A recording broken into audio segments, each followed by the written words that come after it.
image has been one of the key defining factors of the U.S. electoral process since the 1920s. As the climate surrounding the approaching elections continues to heat up, with elections less than 24 hours away, the focus on the image of elected officials and candidates has remained at the center of the discourse.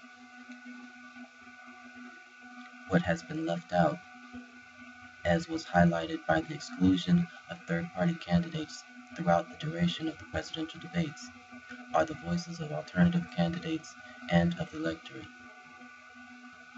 The Urban Revival was in the city of Alexandria, giving the story from the As people. an American, I feel like my voice is being heard on all parts, only because I am an African American and a student, and I am registered to vote. So I feel like my vote means a lot.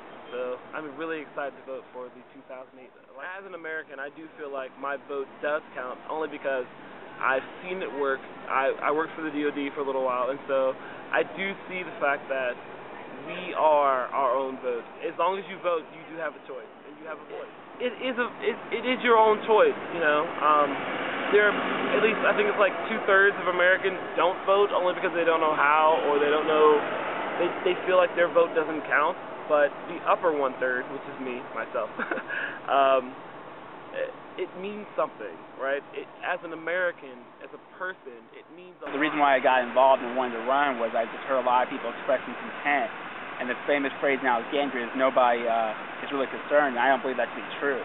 Just people don't have time to come down to City Hall to express their concerns. Mm-hmm. A lot of people, they work a couple of jobs or have kids who are in multiple sports. It's just hard to find time to, there's a lot of traffic also to get down to City Hall. It's not that easy. Yeah. So instead of expecting the people come to us, let's go to where the people are. And I think that's how we can make Alexandria a better place. Right, And that's the whole philosophy, is make Alexandria a place for everyone. Alexandria for everyone. Yeah, that's a great slogan. So knowing that campaigning is also not just about talking to people, but it's about image. Sort of like a image making, image management.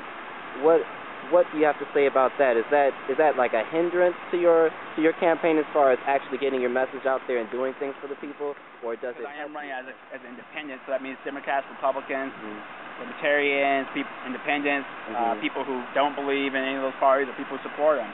So I believe it's if you're true to who you are, you're saying the same thing regardless of who's around.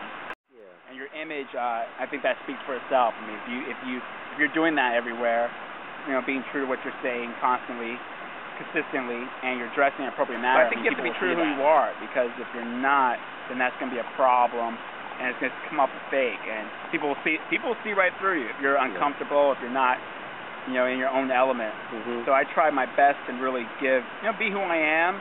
If you are nervous and comfortable, then do your best to try to get over, work your way through it. I remember I had a debate. My first debate was about a month ago, and I was a little nervous, and people could see that. And when I talked, it was very monotone. It was very boring. There wasn't any excitement. I was nervous, and I'm sure people could see that. But the thing is, I was true to what I was saying, though. I didn't change what I was saying. I didn't try to give out some funky jokes or anything like that, because I think that would have been a bad impression. People could see that I was nervous. But what the words I was saying were the same words.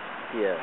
They were the true words, and they thought that they were the same words when I had my second debate, because I said the same thing. Yeah. And while the nervousness wasn't there, and it was a little bit more lively, it was still the same words, so people could look back and say, oh, he was probably just nervous. You know? And I'm sure on my third debate, I'll be less nervous. So it's really I'm not going to say either practice is important, those classes are important. Being who you are is more important, because that's going to eventually. Well, as an elected official, I'm not elected now. If I am, to be elected as an elected official, you are somewhat of a role model. Like I said, I originally from California. I've lived there my entire life, and at the age of 23, I moved out here for work, and I started instantly getting involved. You don't have to wait for a certain amount of period to get familiar to get involved. You can start instantly, and the great thing about our city is we're implementing this new plan called What's Next Alexandria, as a way to get people involved. And actually, I believe that plan was spun off of my idea about making government accessible. So as a young, African American male, is going out there to people and showing them that you can be involved. All it takes is putting in the energy, effort, and hard work and following in your passion. I truly believe that anybody can accomplish what they set their mind to. Thank you. And last thing, what's your full name, your office you're running for, and the day of voting? My name is Jermaine Arnez Mincy. The office I'm running for is Alexandria City Council, and the voting date is November 6, 2012. Both parties have expressed that this is a highly polarizing election, and that the decision that the people will make will determine the type of country that they choose to live in.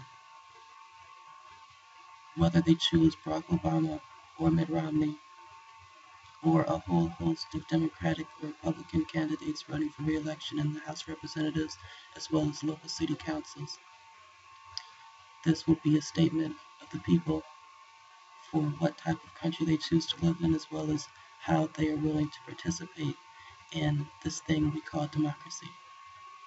Already, polls and news sources have revealed that people are coming out to the polls in higher numbers in early voting.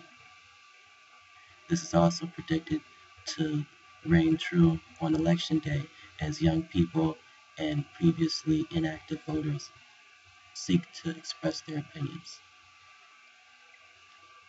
We look forward to the result, and may the people's voice be heard. This is Philip Johnson, Therapy Pod.